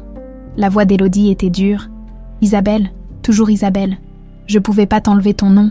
C'était la seule chose honnête que je faisais. Honnête. Élodie a ricané amèrement. Vous kidnappez un bébé. Vous le gardez caché pendant des années. Mais vous gardez son prénom et vous appelez ça de l'honnêteté. Je sais que ça a aucun sens. Mais c'était ma façon de pas te voler complètement. De garder un morceau de qui tu étais vraiment. Gaspard s'est penché, menaçant. Et pourquoi Lyon? Pourquoi l'abandonner là-bas? Parce que tu tombais malade, de plus en plus souvent. Et j'avais pas d'argent pour un docteur. J'avais peur que tu meures. Madeleine a regardé Élodie. La fièvre, cette nuit-là, elle montait. Montait. Tu brûlais. J'ai paniqué. J'ai pris le premier train et je t'ai emmené à l'orphelinat parce que je savais que les sœurs prendraient soin de toi mieux que moi. Vous auriez pu appeler une ambulance, me ramener à mon père et aller en prison, perdre la seule chose qui me restait. Elle a baissé la tête. J'étais lâche, je le suis toujours. Élodie s'est levée, les jambes tremblantes. Vous voulez savoir ce qui me fait le plus chier dans tout ça? Madeleine a levé les yeux, terrifiée. C'est que pendant ces 2 ans et demi, j'ai eu une mère, vous, une mère de merde, criminelle, égoïste, mais une mère quand même. Et après, j'ai eu personne. Personne pendant 22 ans. Les larmes coulèrent maintenant. Alors ouais, peut-être que vous m'avez aimé à votre façon malade. Mais vous m'avez abandonné 2 fois. Une fois en me volant à mes vrais parents, et une 2e fois en me jetant comme un déchet. Isabelle, Madeleine tendait la main. Non, Élodie a reculé. Vous avez pas le droit de m'appeler comme ça.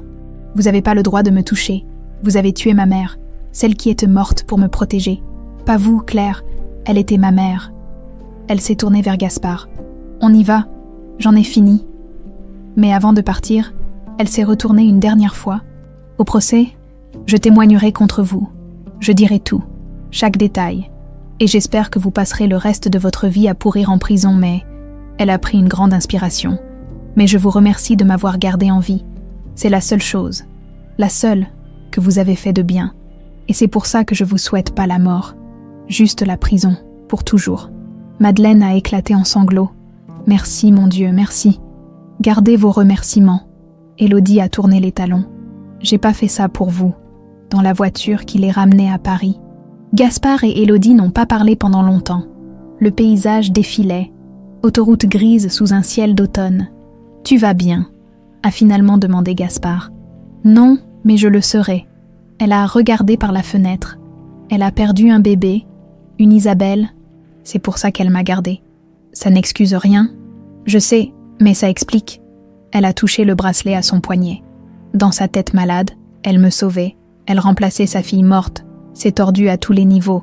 Mais je comprends mieux maintenant. Tu lui as pardonné? Non. Sa réponse était ferme. Et je lui pardonnerai jamais.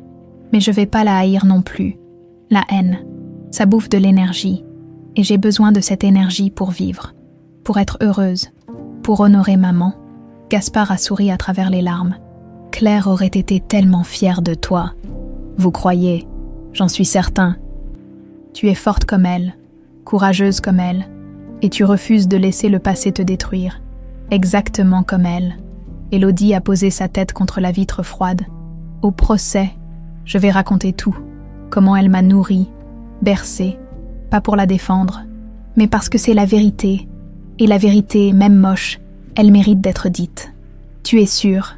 Oui, parce que je refuse de mentir. Je refuse de devenir quelqu'un qui cache des morceaux de vérité parce qu'ils sont inconfortables. Elle l'a regardé. Madeleine était une meurtrière, mais elle m'a aussi gardée en vie. Les 2 choses sont vraies en même temps, et je vais vivre avec ça. Gaspard a pris sa main. On va vivre avec ça, ensemble. Ensemble, a répété Élodie. Le procès a eu lieu 3 semaines plus tard. Madeleine Girard a été condamnée à 30 ans de prison pour meurtre avec préméditation, enlèvement et séquestration de mineurs, pas de liberté conditionnelle avant 20 ans minimum. Quand le verdict est tombé, Élodie n'a rien ressenti, ni joie, ni tristesse. Juste une sorte de vide, comme si un chapitre se fermait enfin. Dehors, sur les marches du tribunal, les journalistes les attendaient. Gaspard a fait un bref communiqué. Justice a été rendue pour Claire, pour Isabelle, pour notre famille. Nous demandons maintenant qu'on nous laisse reconstruire nos vies en paix. Les flashs crépitaient, les questions fusaient, mais Élodie ne les entendait plus. Elle regardait le ciel gris de novembre, et pour la première fois depuis des mois, elle se sentait légère. « On rentre à la maison », a demandé Gaspard. « Oui », elle a souri. « On rentre à la maison », et dans cette phrase simple, il y avait tout, parce que maintenant, elle avait vraiment une maison, un père, une identité. Elle était Isabelle Élodie Delacroix, et elle était enfin libre, 6 mois après le procès, mars 2026, 1 an exactement depuis le métro Châtelet. Élodie, Isabelle Élodie maintenant. Légalement et dans son cœur, se tenait devant un parterre de journalistes dans la grande salle de conférence du groupe Delacroix. À côté d'elle, Gaspard souriait, fier comme jamais. « Mesdames et messieurs », a-t-elle commencé, la voix tremblante mais déterminée, « je suis heureuse d'annoncer aujourd'hui la création de la Fondation Isabelle Claire Delacroix. » Les flashs ont crépité, elle a continué. « Cette fondation sera dédiée à la recherche d'enfants disparus. Nous travaillerons avec la police, les associations, les familles, parce que elle a pris une grande inspiration. Parce que j'ai eu la chance incroyable de retrouver mon père après 25 ans. Mais des milliers d'enfants et de parents n'ont pas cette chance. Et je veux changer ça. » Gaspard a pris le relais. Le groupe Delacroix investira 50 millions d'euros sur 5 ans dans cette fondation. Nous créerons une base de données nationale, des équipes de recherche, un soutien psychologique pour les familles. Ma fille dirigera ce projet. Un journaliste a levé la main. « Mademoiselle Delacroix, vous n'avez que 25 ans et aucune expérience en gestion. Comment comptez-vous » En apprenant, elle l'a coupé net. « Comme tout le monde, j'ai peut-être pas de diplôme universitaire, pas encore. Je passe mon bac en juin. Mais j'ai vécu ce que ces familles vivent. Je sais ce que c'est de ne pas savoir qui on est, d'où on vient. Ça, aucun diplôme peut vous l'enseigner. » Les applaudissements ont fusé. Gaspard lui a serré l'épaule discrètement, fier, après la conférence, dans le bureau de Gaspard au dernier étage de la tour Delacroix. Ils ont célébré avec du champagne. Juste eux deux. À Claire, a dit Gaspard en levant son verre. À maman, a répondu Élodie. Ils ont bu en silence, regardant Paris s'étendre sous leurs pieds. La ville où tout avait commencé. La ville qui les avait brisés et réunis. Tu sais ce que je veux faire d'autre ? A demandé Élodie. Quoi ? Ouvrir un restaurant, enfin, une chaîne de restaurants. Elle s'est animée. Le café de l'espoir, pour employer des jeunes qui sortent des foyers, des orphelinats, leur donner une vraie chance. Pas juste un boulot de merde où on les traite mal, mais une formation, un salaire décent, une dignité. Gaspard a souri. Tu veux recréer l'espoir ? Non, je veux faire mieux. Monsieur Bertrand était pas un mauvais patron, mais il pouvait pas offrir plus. Moi, je peux, enfin... Elle a hésité. Si vous m'aidez financièrement, je rembourserai évidemment, mais... Stop. Il a levé la main. Tu rembourses rien, c'est ton héritage. Utilise-le comme tu veux, pour des fondations, des restaurants, des projets de dingue. C'est à toi. Fais-en quelque chose qui compte. Vous êtes sûr ? Je n'ai jamais été aussi sûre de ma vie. Élodie a souri, vraiment souri. Alors c'est parti, le café de l'espoir. Première ouverture dans 6 mois. Les mois suivants ont été un tourbillon. Élodie a passé son bac avec mention. Pas brillante, mais elle l'a eu. Elle a recruté une équipe pour la fondation. Des ex-flics, des assistantes sociales, des psychologues. Gaspard lui a trouvé un local parfait pour le premier restaurant, dans le 19e. Pas loin de son ancien studio. Pourquoi là-bas ? Avait demandé l'architecte d'intérieur. C'est pas un quartier huppé. Exactement, avait répondu Élodie. C'est un quartier où les gens ont besoin de boulot, d'espoir. Pas besoin d'aller dans le 16e pour servir des riches. Le restaurant a ouvert en septembre 2026. 20 employés, tous issus de parcours difficiles. Élodie les a formés elle-même, transmettant tout ce qu'elle avait appris en 7 ans au l'espoir. Le jour de l'inauguration, Monsieur Bertrand est venu, vieux, un peu voûté, mais les yeux brillants. « Alors, petite, tu l'as fait. Grâce à vous, vous m'avez appris le métier. » « Non. » Il a secoué la tête. « Je t'ai donné un boulot. Le reste, C'est toi, ta force, ta détermination. » Il a regardé autour de lui, les murs propres, les tables neuves, l'équipement moderne. C'est beau, Claire aurait été fière. Élodie a senti les larmes monter. Vous la connaissiez pas? Non, mais Gaspard m'a raconté en venant ici aujourd'hui, il m'a raconté qui elle était, et je sais qu'une mère comme ça aurait été fière d'une fille comme toi, ce soir-là. Le restaurant était bondé, des clients, des journalistes, des politiciens venus pour la photo, mais aussi des anciens collègues du L'Espoir. Julie était venue, un peu hésitante. « Je suis désolée », a-t-elle dit à Élodie. « Pour ce que j'ai dit, j'étais jalouse et conne. »« C'est oublié. » Élodie l'a serré dans ses bras. « Tu veux bosser ici? Je cherche une responsable de salle, quelqu'un qui connaît le métier, qui a de l'expérience. » Julie a éclaté en sanglots. « Sérieux? Très sérieux, salaire correct, contrat en bonne et due forme, et respect, toujours. Alors oui. Putain, oui. » Pendant ce temps, la Fondation Isabelle Claire avait déjà réuni 3 familles. 3 enfants disparus retrouvés, rendus à leurs parents. Chaque fois, Élodie était là pour accueillir les familles, partager son histoire, donner de l'espoir. Un jour, une femme d'une 50aine d'années l'a serré dans ses bras en pleurant. « Vous m'avez rendu mon fils, après 8 ans, 8 putains d'années sans savoir s'il était mort ou vivant. » « C'est notre équipe qui a fait le boulot, » avait dit Élodie. Émue. « Non, c'est vous. Votre histoire nous a donné la force de continuer à chercher, de ne jamais abandonner. » Cette nuit-là, de retour à la villa, Élodie a trouvé Gaspard dans le jardin. Il avait recommencé à s'en occuper, lentement. Les orchidées, les fleurs de Claire, poussaient à nouveau dans la serre restaurée. « Ça pousse bien ?» a dit Élodie en s'asseyant à côté de lui sur le banc en pierre. « Ta mère aurait su mieux faire, mais j'apprends. » Il a souri. « Comme toi. Vous savez quoi? Aujourd'hui, on a retrouvé le 4e enfant, un petit garçon de 7 ans. Disparu il y a 2 ans, il était chez son oncle, en Belgique. L'oncle l'avait pris pendant un divorce moche et s'était barré. La mère le cherchait partout. Et vous l'avez retrouvé? On l'a retrouvé? Elle a corrigé. Parce que c'est votre argent qui finance tout ça. Votre nom sur la fondation. Non, c'est ton cœur qui fait tout ça. Moi, je donne juste de l'argent.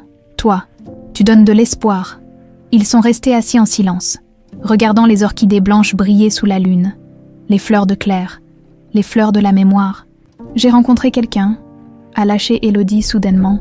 Gaspard s'est tourné vers elle, surpris. « Ah, un type Thomas. Il bosse à la fondation, informaticien, il gère la base de données. » Elle a souri timidement. « Il est gentil, un peu geek. Il sait même pas qui est Gaspard Delacroix. » Vous imaginez? Il te plaît? Ouais, mais j'ai peur. J'ai jamais vraiment. Enfin, avec tout ce qui s'est passé cette année, j'ai eu le temps pour rien d'autre. Alors prends ton temps. Gaspard a posé sa main sur la sienne. Apprends à le connaître. Laisse-toi une chance d'être heureuse. Tu la mérites. Et vous allez rester seule toute votre vie. Il a ri doucement. J'ai toi maintenant. C'est déjà plus que ce que j'espérais. C'est pas pareil. Maman voudrait que vous soyez heureux. Vraiment heureux. Peut-être un jour. Mais pour l'instant, il a regardé les orchidées. Pour l'instant, je réapprends à vivre avec toi. Et c'est déjà énorme. Novembre 2026, 2 ans après le procès, le 2e café de l'Espoir ouvrait dans le 11e arrondissement. La fondation avait réuni 47 familles. Élodie avait commencé des cours du soir à la Sorbonne, psychologie sociale, et elle était amoureuse, Thomas, le geek timide qui ne connaissait rien au luxe ni aux millions, qui l'aimait pour qui elle était vraiment, pas l'héritière, pas la survivante médiatique, juste Élodie.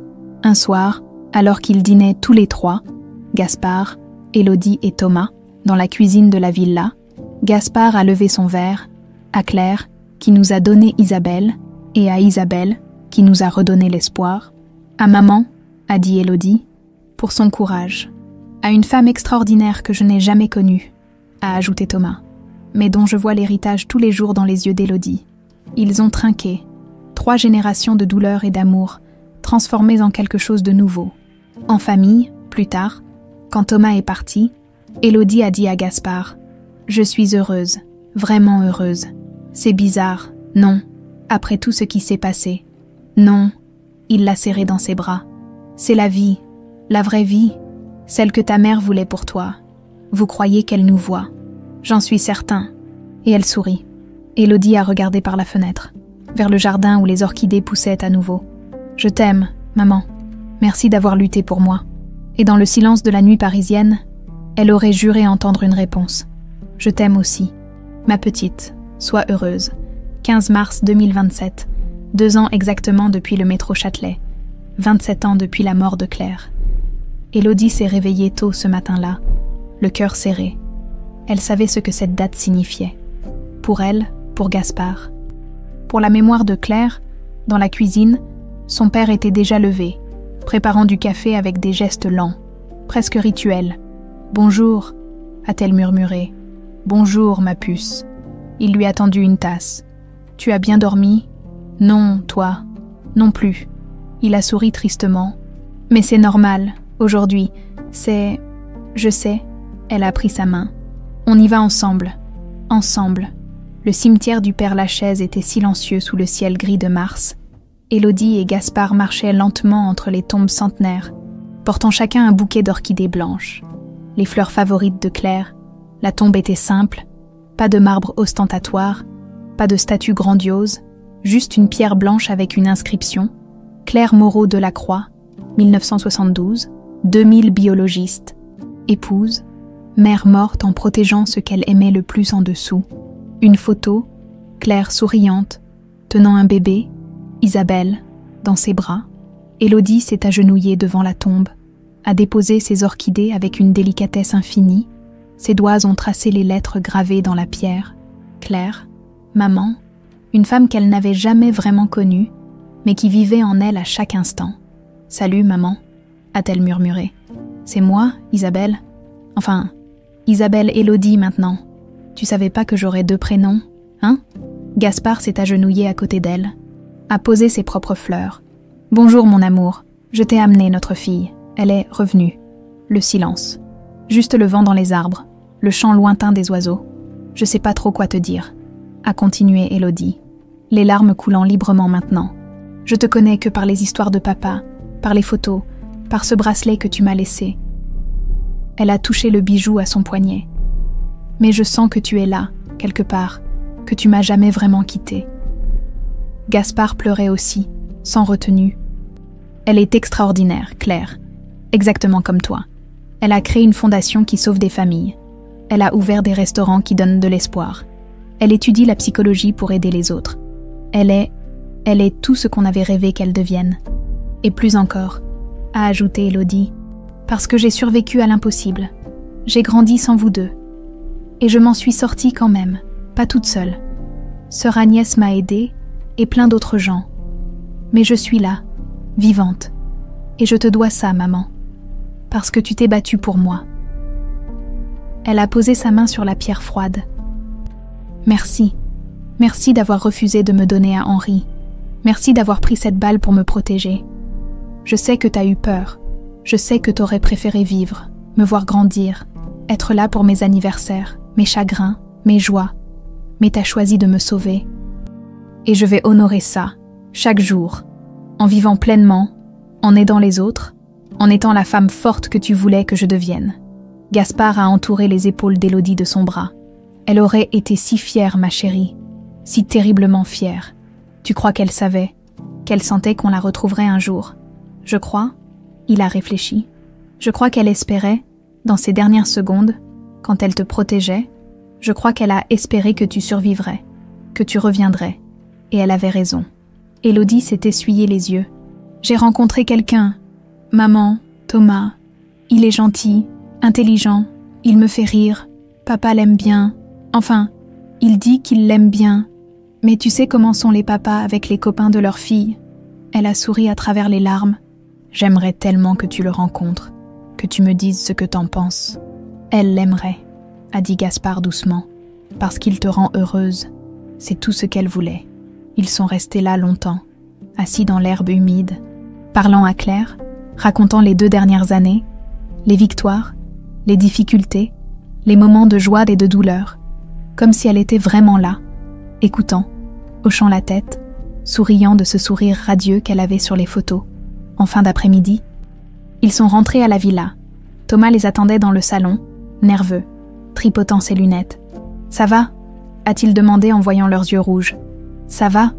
Élodie l'a embrassé. « On est allé voir maman, la présenter officiellement à papa et elle. »« C'est bien. » Thomas a souri. « Elle aurait approuvé, tu crois ?»« Absolument. » Gaspard a serré la main de Thomas. « Ma femme avait un détecteur infaillible pour les gens bien, et elle aurait vu que tu es quelqu'un de bien. » Ils ont dîné ensemble, les trois, dans la cuisine devenue leur quartier général.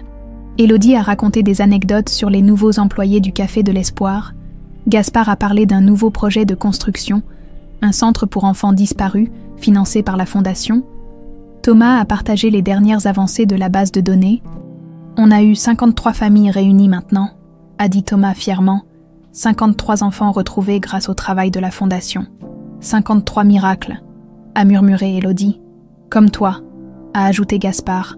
Après le dîner, Élodie est montée dans son ancienne chambre de bébé. La pièce n'avait pas changé. Elle avait refusé de la transformer. C'était un sanctuaire, un pont entre qui elle avait été et qui elle était devenue. Elle a pris le vieux lapin en peluche, celui que Claire avait cousu. Il sentait toujours la poussière et, très faiblement, quelque chose qui ressemblait à du parfum ancien, elle l'a serré contre elle, comme elle devait le faire bébé. Un souvenir, pas vraiment un souvenir, plutôt une sensation. La traversée, des bras chauds, une voix douce qui chantait, une impression de sécurité absolue. C'était flou, presque rien, mais c'était là. « Maman », a-t-elle chuchoté dans la pénombre. « Je me souviens un peu, juste un peu, mais c'est là. » Plus tard dans la soirée, Gaspard et Élodie se sont retrouvés dans le bureau. Celui avec vue sur le jardin restauré, les orchidées brillaient sous les lumières extérieures, blanches et pures. « Tu sais ce qui me fait le plus chier ?» a dit Élodie soudainement. « Quoi ? Que j'ai pas pu dire au revoir à Élodie Laurent, la fille que j'étais avant tout ça. » Elle a regardé ses mains. Elle est partie doucement, remplacée par Isabelle Élodie, mais j'ai pas eu le temps de lui dire merci, de reconnaître tout ce qu'elle a enduré pour survivre. Elle est toujours là. Gaspard a pointé son cœur. Dans chaque décision que tu prends, dans ta force, dans ton refus d'abandonner, Élodie Laurent n'a pas disparu. Elle s'est juste transformée, épanouie, comme une orchidée. Élodie a souri. Maman aurait aimé la métaphore. Elle aurait adoré. Un silence confortable s'est installé. Puis Élodie a demandé « Et toi, papa? Tu vas bien, vraiment ?» « Oui. » Il a hoché la tête, et pour la première fois en 27 ans, c'était vrai. Pour la première fois depuis sa mort, je suis vraiment bien, parce que je t'ai retrouvée, parce que je te vois devenir cette femme incroyable, parce que Claire vit à travers toi. Je vais faire quelque chose de grand avec ma vie, a déclaré Élodie avec détermination. Pas juste pour moi, pour elle aussi, pour toutes les Claires du monde qui se battent pour leurs enfants, pour tous les Gaspards qui cherchent désespérément, pour toutes les Élodies qui grandissent sans savoir qui elles sont. Tu le fais déjà. Gaspard l'a serré contre lui. Chaque jour, tu le fais déjà. Cette nuit-là, Élodie a rêvé. Dans son rêve, elle était petite, peut-être 6 mois, et une femme aux cheveux châtains la tenait dans ses bras. La femme chantait doucement, une berceuse française, et dans le rêve, Élodie se sentait en sécurité, aimée, complète. Quand elle s'est réveillée au matin, elle pleurait, mais c'étaient des larmes de paix, pas de douleur. « Merci, maman », a-t-elle murmuré dans l'aube naissante. « Merci d'avoir été là, merci d'avoir lutté. Je vais honorer ton sacrifice. Tous les jours de ma vie, je te le promets. » Et quelque part, dans un endroit au-delà du temps et de l'espace, Claire Moreau de la Croix souriait. Sa fille était rentrée à la maison. Sa fille était vivante. Sa fille était heureuse. Le sacrifice n'avait pas été vain. L'amour avait gagné. 15 mars 2028. 3 ans exactement depuis le métro Châtelet. La station avait été transformée pour l'occasion. Des barrières contenaient la foule de curieux, de journalistes, de familles réunies grâce à la fondation Isabelle Claire. Au centre du quai, recouverte d'un drap blanc, se trouvait la sculpture. Élodie se tenait à côté de Gaspard, la main de Thomas serrée dans la sienne. Elle portait une robe simple, élégante, couleur orchidée blanche. Ses cheveux, qu'elle avait laissés pousser, tombait sur ses épaules, à son poignet. Le bracelet en argent brillait sous les lumières. « Tu es prête ?» a murmuré Gaspard. « Oui », elle a souri. Plus que jamais. Le maire de Paris s'est avancé au micro. « Mesdames et messieurs, nous sommes ici aujourd'hui pour inaugurer un monument à l'espoir, une sculpture qui commémore une histoire extraordinaire, celle d'Isabelle Élodie Delacroix et de son père Gaspard, réunis après 25 ans de séparation, mais aussi pour honorer toutes les familles déchirées par la disparition et célébrer celles qui ont eu la chance de se retrouver. » Des applaudissements ont résonné dans la station. Élodie sentait son cœur battre fort. « Cette sculpture, » a continué le maire, représente ce qui s'est passé ici même il y a 3 ans, un moment qui a changé 2 vies, un miracle né du chaos. Je laisse maintenant la parole à Isabelle Élodie Delacroix. Élodie s'est approchée du micro, les jambes tremblantes. La foule s'est tue. « Il y a 3 ans, » a-t-elle commencé, sa voix portant dans toute la station. « Je comptais mes pièces sur ce quai. J'étais Élodie Laurent, garçonnette épuisée, sans passé, sans famille. Et puis quelqu'un m'a bousculée. Je suis tombée dans les bras d'un inconnu. Un inconnu qui a vu un bracelet à mon poignet et qui a reconnu le nom de sa fille disparue. » Elle a regardé Gaspard, qui pleurait déjà. « Cet homme, c'était mon père.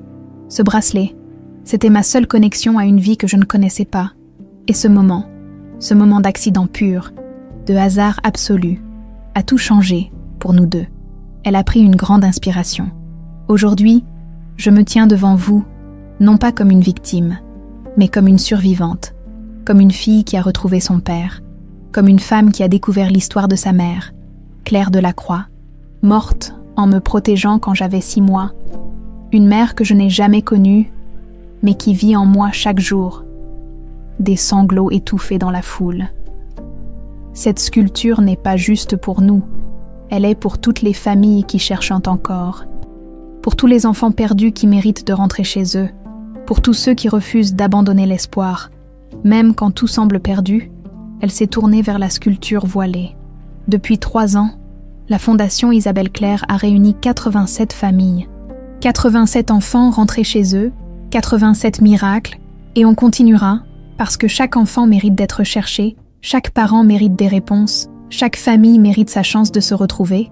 Les applaudissements ont éclaté, puissants, émotionnels. Élodie et Gaspard ont ensemble tiré sur le drap blanc.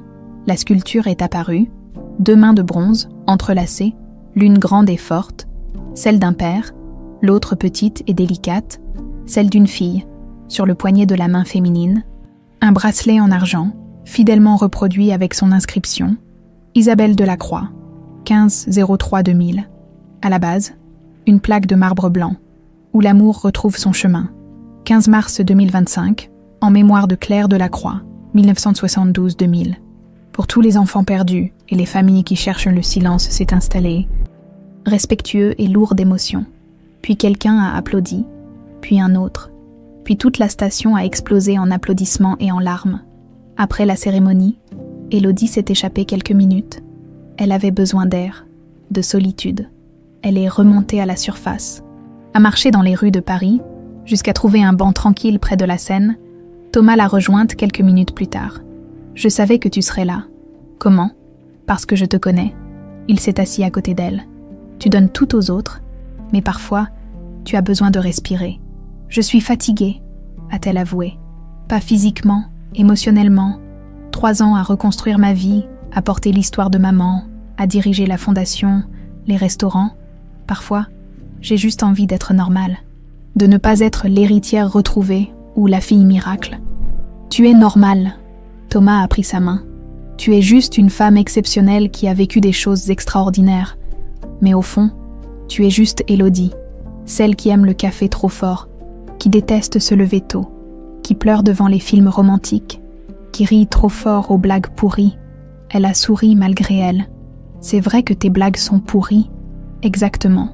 Il l'a embrassée doucement. « Et c'est cette Élodie-là que j'aime. Pas l'héritière, pas la directrice de fondation, juste toi. Je t'aime aussi. » Elle a posé sa tête sur son épaule. « Merci d'être là depuis le début. Toujours. » Le soir, dans la villa du 16e, Gaspard a organisé un dîner intime. Juste la famille proche. Élodie, Thomas et quelques employés de longue date devenus des amis. Pas de faste, pas de luxe ostentatoire, juste de la chaleur humaine. Monsieur Bertrand était là, maintenant retraité mais toujours aussi bourru. Julie, devenue directrice du 3e café de l'Espoir. La capitaine Morel, qui avait quitté la police pour rejoindre la fondation comme consultante. Et d'autres encore, des gens qui avaient marqué le parcours d'Élodie. Un toast, a déclaré Gaspard en levant son verre. À ma fille, qui a transformé la tragédie en espoir, qui a honoré sa mère en aidant les autres, qui a reconstruit notre famille avec courage et détermination. À Élodie, on criait tous en chœur. Non, a corrigé Élodie en se levant. À nous tous, parce que personne ne survit seul, parce que j'ai eu de l'aide à chaque étape.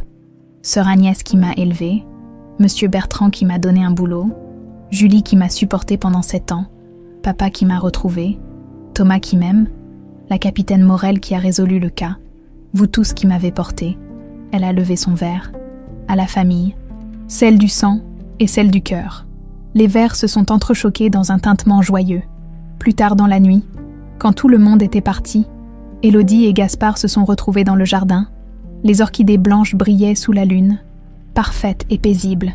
« Tu sais ce que je viens de réaliser », a dit Élodie. « Quoi ?»« Que je suis heureuse, vraiment, profondément heureuse, malgré tout ce qui s'est passé, malgré la douleur, les années perdues, la vérité horrible sur maman. » Elle a souri.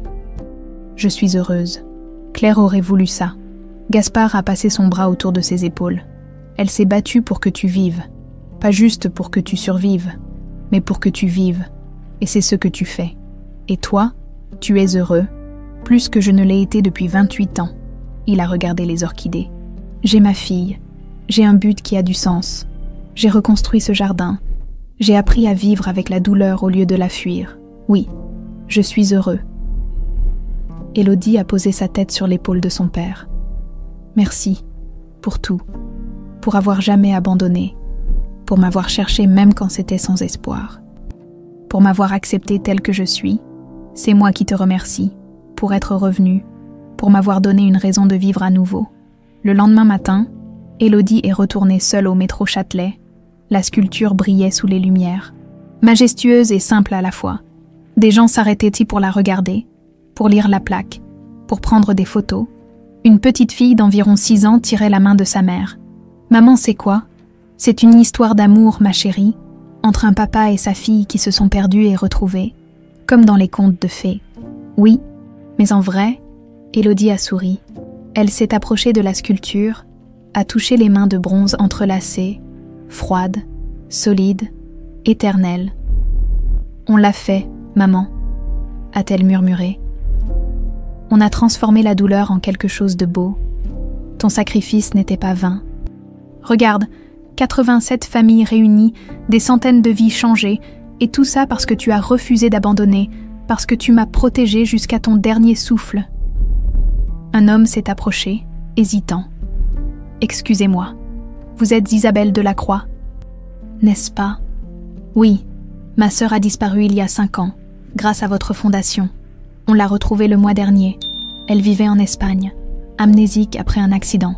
Je voulais juste... Merci, du fond du cœur, merci. » Élodie a serré l'homme dans ses bras, les larmes aux yeux. C'est pour ça qu'on existe, pour ramener les gens chez eux. Quand il est parti, elle est restée seule encore un moment devant la sculpture. Son téléphone a vibré, un message de Thomas. « Je t'aime, on se voit ce soir. » Elle a souri en tapant sa réponse. « Je t'aime aussi, à ce soir. Une vie normale, une vie heureuse, avec un homme qui l'aimait, un père retrouvé, un travail qui avait du sens, et la mémoire d'une mère héroïque qui veillait sur elle. » Élodie Laurent, Isabelle Élodie Delacroix, a pris une dernière grande inspiration, a touché son bracelet en argent et a souri. Elle n'était plus la fille perdue, elle était la fille retrouvée, elle était rentrée chez elle, et quelque part, dans le métro Châtelet-Les Halles, 2 mains de bronze restaient entrelacées pour l'éternité. Là où l'amour avait retrouvé son chemin,